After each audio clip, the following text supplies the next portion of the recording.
A girl stolen 18 years ago from a hospital in the US state of Florida has been found alive in South Carolina.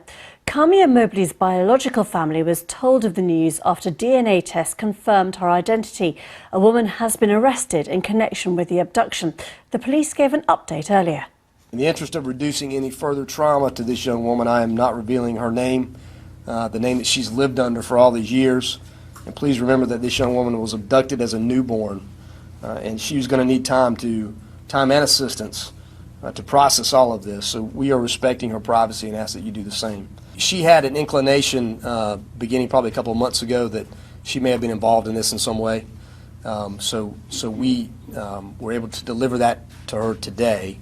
And again, she's taking it as well as you could imagine. But again, we have victims advocates up there. She has a lot to process. She has a lot to think about, as you can imagine. The police just speaking a short time ago. Peter Bowes is in Los Angeles for this. It's an incredible story, isn't it, Peter? Do we know how the police tracked this woman down?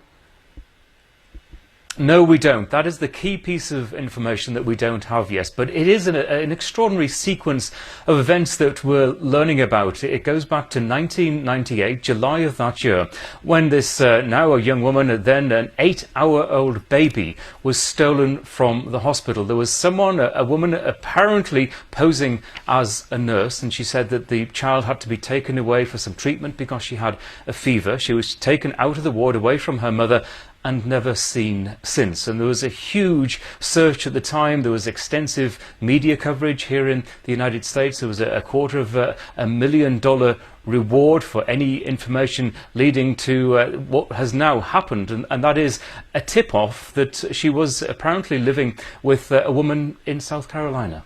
And the woman herself, who's now grown up, of course, is not being named, as we heard there from the police, very understandably.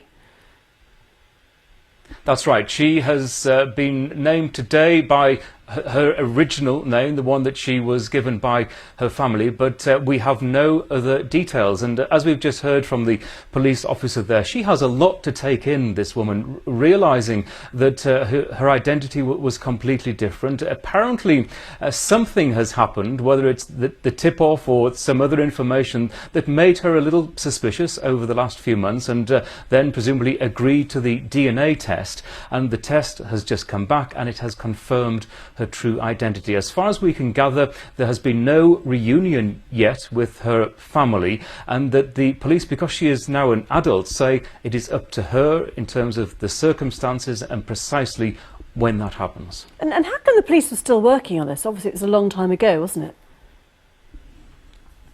Well, it was a long time ago, but it was an unsolved case, and this is a case of a mother and a family not giving up hope. Over the years, some 2,000 plus leads, tips were sent into the police, and they were investigated. And over the years, the tips were different, and up until as recently as a couple of years ago, police were looking into new information. So this wasn't a cold case. This was still a case that was being actively investigated. Okay, Peter, we will await to find out more. Thanks very much for now.